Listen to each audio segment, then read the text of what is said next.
नमस्कार, ओम शांति। पिछले एपिसोड में मैंने बीमारी के कई कारणों का जिक्र किया था। उसी को कंटिन्यू करते हुए और बातें भी बताना चाहेंगे। आजकल विज्ञान ने जितने भी साधन बनाए हैं, कई साधन बने थे कुछ और पर्पज से, लेकिन हम सभी अयासी जिंदगी जीने लगे अज्ञानता के कारण और उन साधनों का मिसयूज किया। उसी में से एक है फ्रीज। फ्रीज का आविष्कार हुआ था दवाइयों को सेफ रखने के लिए, लेकिन हमने भोजन को, और केवल भोजन को नहीं बल्कि फलों को, सब्जियों को भी उसमें रखना शुरू किया। फ्रीज से निकलने वाली गैस इन सभी चीजों के पौष्टिक तत्वों को बिल्कुल खत्म कर देती है, और उन चीजों को भले ही हम फ्रीज से निकाल कर फिर पकाते हैं, पौष्टिकता बहुत कम हो जाती। और अगर बिना पकाए खाया, जैसे तैसे गर्म किया ही नहीं, ऐसे ही खा लिया, इससे भी अनेक बीमारियां होती है। मेरा अनुभव है कि मैं पहले जब मुझे माइग्रेन हुआ तो शरीर बहुत गर्म रहता था, हाथ पैर की हथेलियां भी बहुत गर्म रहती थी और लगता था ठंडी ठंडी चीजें खाएं। मुझे इन चीजों की जानकारी नहीं थी कि फ्रीज की चीजें नहीं खानी चाहिए। तो मैं रात को 10 बजा हो तो भी मैं फ्रीज का पानी जरूर पीती थी। लेकिन जैसे जैसे मुझे ईश्वरीय प्रेरणा हुई और मैंने कई किताबों में भी कुछ कुछ अध्ययन किया, तो नॉर्मल पानी मैंने पीना शुरू किया, चाहे ठंड हो या गर्मी हो। और फ्रिज के चीजों को मैंने छोड़ा। आज तक मैं कोई भी चीज फ्रिज की रखी हुई नहीं खाती हूँ, चाहे वो फल हो, सलाद हो या भोजन हो। फ्रिज में गया माना वो भोजन के मरने के बराबर है, उसको छोड़ा। तो हमें फ्रिज की चीजें नहीं खानी चाहिए, वो भी अनेक प्रकार की बीमारियां जन्म देती है। उसमें ब्रोंकाइटिस भी होगी और अंत में ज्यादा बीमार होंगे, हॉस्पिटलाइज होते हैं, निमोनिया तक भी उससे हो जाती है, लंग्स में पानी जम जाता है। कई बार व्यक्ति किसी भी मौसम के कारण गुनगुना पानी की उसे जरूरत होती है, लेकिन पानी गर्म हो गया तो थोड़ा सा उसमें ठंडा मिला लेते हैं। कई लोगों को तो मैंने देखा है, चाय भी गर्म है तो उसमें ठंडा पानी मिला के पी लेते हैं। ये भी गलत मान्यता है, गलत आदत है। इससे भी आगे चल के हमारे लंग्स में बहुत तेजी से इन्फेक्शन फैलता है, बहुत नुकसान होता है। और बात प्रोसेस फूड, विज्ञान ने इतनी सारी मशीनों का आविष्कार कर दिया है, रेडीमेड भोजन हमें मिलना शुरू हो गया, हम और आराम पसंद बन गए और हमने अपनी वर्क लाइफ को फास्ट कर लिया, क्योंकि खाना बनाने में तो समय देना ही नहीं है और ना खाना खाने में समय देना है।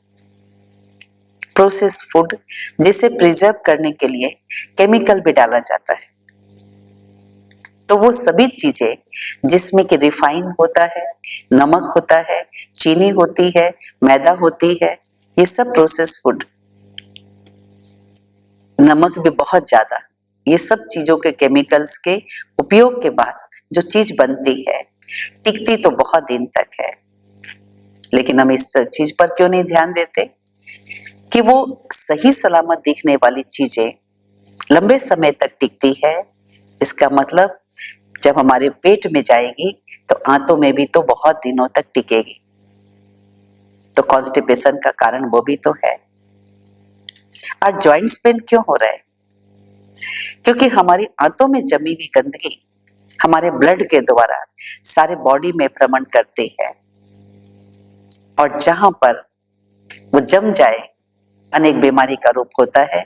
लंग्स में जम गई ब्रोंकाइटिस, आंखों में जम गई तो उसे कैटरेक्ट कहेंगे, और जोड़ों में जम गई तो अर्थराइटिस कहेंगे। घुटने दर्द, घुटनों का जोड़, उसके ऑपरेशन, ये सब उसी की तो देन है। तो हमें प्रोसेस फूड का भी बहिष्कार करना चाहिए। ये सब बातें हम भारत की प्राचीन चिकित्सा पद्धति, भारत की श्रेष्ठ लाइफ स्टाइल में देख सकते हैं। ताजा भोजन सबसे अच्छा भोजन है, भोजन बनते ही खा लेना चाहिए। और उससे भी अच्छा भोजन है प्रकृति जनित, जिस तरह से प्रकृति ने उपजाया है, वो भी तो माँ है ना। सचमुच बहुत बड़ा रोल है उस माँ का। और बीमारियों का कारण कि जो हम खाना खा रहे हैं, खाने योग्य चीजें हैं, उसे भी हम सही ढंग से नहीं खा रहे। खाना खाया जाता था शांति में बैठकर, एकांत में बैठकर, ज्यादा बातें नहीं करते थे पहले के लोग, और आज सारी बातचीत उसी समय होती है।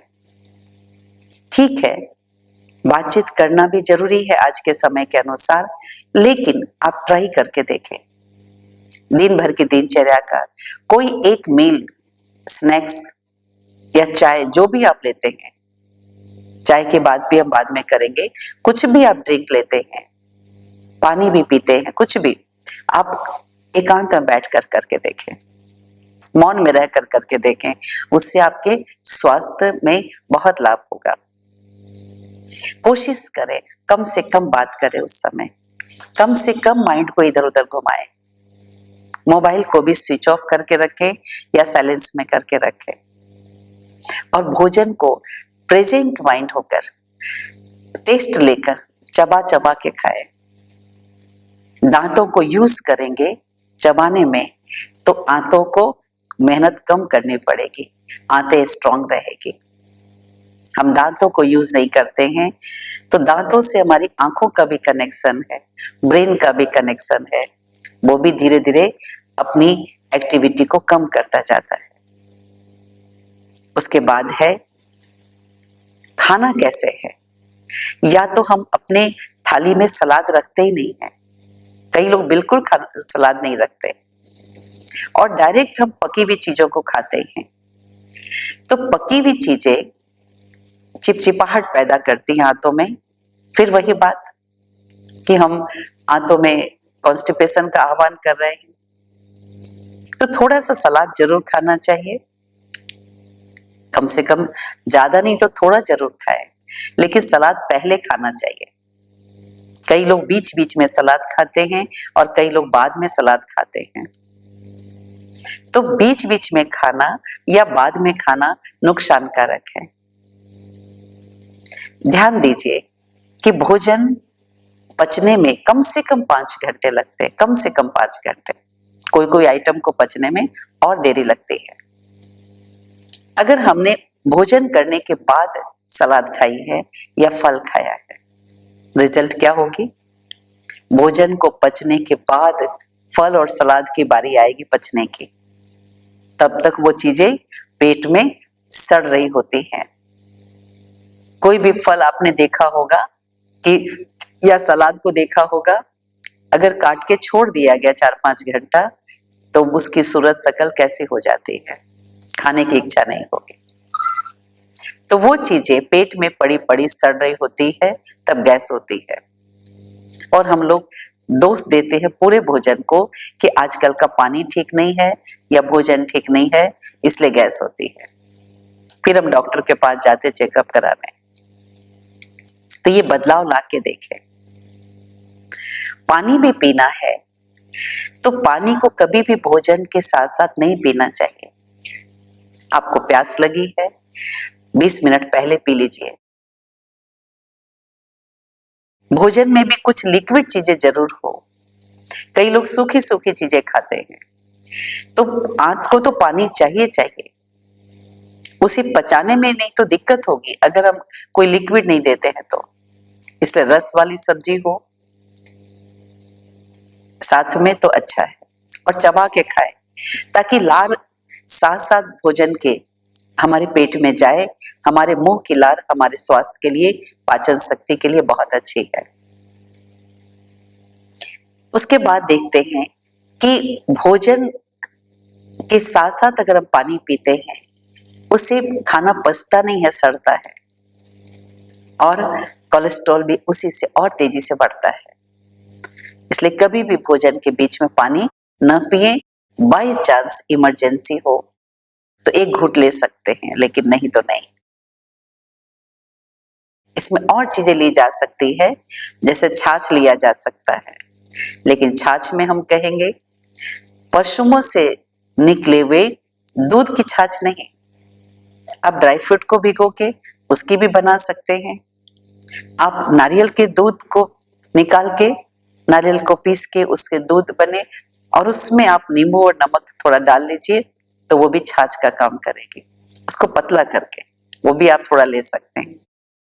तो इस प्रकार से ये मान्यता को भी हम चेंज करें।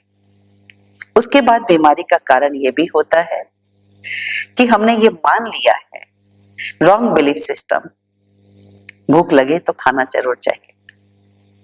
4 बार खाना है, 5 बार खाना है, 3 बार खाना है, ब्रेकफास्ट करना है, लंच करना है, डिनर करना है, स्नैक्स लेना है, सुपर लेना है।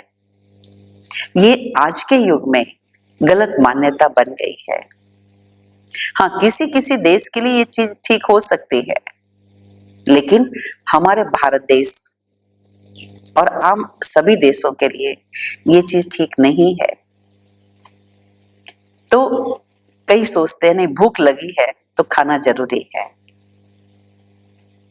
ये भी रॉन्ग बिलीफ है। भूख 2 प्रकार की है, आप इसे फील करेंगे। एक है झूठी भूख और एक है सच्ची भूख। जो झूठी भूख होती है, हमने सुन लिया आज विशेष आइटम बना है, भूख लगना शुरू, उसी समय से मन चलना शुरू। हमने देख लिया घड़ी में टाइम हो गया है मेरे रोज के नाश्ते का, तो मुझे भूख लगना शुरू। कोई दूसरा खा रहा है तो हमारी भी इच्छा हो गई खाने की, भूख लगना शुरू। क्योंकि जैसा संकल्प करेंगे बॉडी उससे प्रभावित होती है। लेकिन जो झूठी भूख होगी, अगर थोड़ी देर नहीं खाइए, इग्नोर कर दीजिए या पानी पी के ही छोड़ दीजिए, आप देखिए वो भूख शांत हो जाएगी। लेकिन जो सच्ची भूख होती है, उसे इग्नोर करेंगे तो और तेजी से भूख लगती जाएगी। पेट में मरोड़ पड़ने लग जाएगा, सिर दर्द होने लग जाएगा, ढकार आने लग जाएगी गैस की। तो परखना है कि सच्ची भूख और झूठी भूख में अंतर क्या है। आप देखिए, बचपन में शरीर को बढ़ने का समय था, तो हम 3 टाइम खाना खाते थे। उसमें भरपूर ऑयली चीजें भी होती थी, अनाज भी होते थे, सब्जी फल फूल भी होते थे। लेकिन जैसे जैसे हम बड़े हुए, तो क्या 3 टाइम खाना जरूरी है? क्या सेम आइटम खाना जरूरी है? विचार कीजिए, कहीं हम गलतियां तो नहीं कर रहे? अभी तो शरीर को बढ़ने की जरूरत नहीं है, फिर हमारी खाने की सामग्री भी बचपन वाली या उससे भी और हैवी वाली क्यों हो गई है? बीमारी का कारण यही है। तो इस बिलीफ सिस्टम को चेंज करना है। मैंने जो चेंज किया उससे मुझे बेनिफिट्स मिलते गए। एक बिलीफ सिस्टम ये भी है कि प्रसाद है, प्रसाद लगाया गया है भगवान को, तो हमें जरूर वो सारे आइटम खाना जरूरी है। लेकिन प्रसाद तो हमारी चॉइस से बनता है। आजकल हमारी जो पसंद की चीजें होती है, हम बना के या बाजार से खरीद के लगाते हैं। लेकिन सभी शास्त्रों में तो पत्रम पुष्पम फलम तोयम, इसी को प्रसाद कहा गया है। भगवान ने गीता में भी समझाया कि मुझे ये चीजें जिस भावना से तुम पेश करोगे मैं स्वीकार करता हूं। तो हम टोटल खाद्य सामग्री को 2 भाग में बांट सकते हैं, एक है गॉड मेड, दूसरी है मैन मेड। तो मैन मेड तो अवश्य कुछ न कुछ स्वास्थ्य भी देगी, तो बीमारी भी पैदा करेगी। तो इस चीज को हमें समझना है। रॉन्ग बिलीफ सिस्टम में एक ये भी आता है, घर से बिना खाए नहीं जाना चाहिए, खा के जाओ, टाइम राइट है या नहीं है। आए हो तो कुछ खाओ जरूर। हम खा रहे तो तुम भी खाओ, ये जरूरी है, मैनर्स है, ये हमने बना लिया। साथ देने के लिए खाओ, त्योहार है तो खाओ, बच गया है तो खाओ। ये जो बिलीफ सिस्टम है, मान्यताएं है, ये भी हमें नुकसान करती है। हम कई जगह अवॉइड करना सीखे, कई जगह अपने सभ्यता से ही हम उसे अपनी बात बता सकते हैं। प्राचीन काल में ये एक परंपरा थी, बेटी की शादी हो रही है, माता पिता जब तक कन्यादान न हो भूखे रहते थे। किसी की डेथ हो गई है तो भी घर में खाना नहीं बनता था जब तक डेड बॉडी को अंतिम संस्कार उसका न हो। तो ये सब के पीछे भाव क्या है? भाव यही है कि माइंड पर जब कोई तरह का तनाव है, दुख है, तकलीफ है, तो भोजन स्वीकार नहीं करना चाहिए, क्योंकि वो भोजन बीमारी पैदा करेगा, शक्ति नहीं देगा। कई बार ये भी होता है कि हमें सफर में जाना है तो हम सोचते हैं कि नाश्ता करके जाना है, खाना खा के जाना है। हम प्रेशर में होते हैं, मुझे जल्दी जाना है स्टेशन, जल्दी जाना है एयरपोर्ट, लेकिन घर वालों को कहते हैं जल्दी खाना डालो, जल्दी खाना डालो, मुझे जल्दी जाना है। उस जल्दीबाजी में खाने से भी स्वास्थ्य लाभ नहीं होगा। क्यों नहीं हम पैक करा लें और जहां आराम से बैठेंगे, या तो कार में ट्रेवल करेंगे उस समय, या फ्लाइट में, या स्टेशन पर, या ट्रेन में, आराम से खाएं। नहीं खाना खाने से नुकसान उतना नहीं है, लेकिन सही ढंग से नहीं खाने से, सही टाइम पर नहीं खाने से, सही मनसा के नहीं खाने पर नुकसान होता है।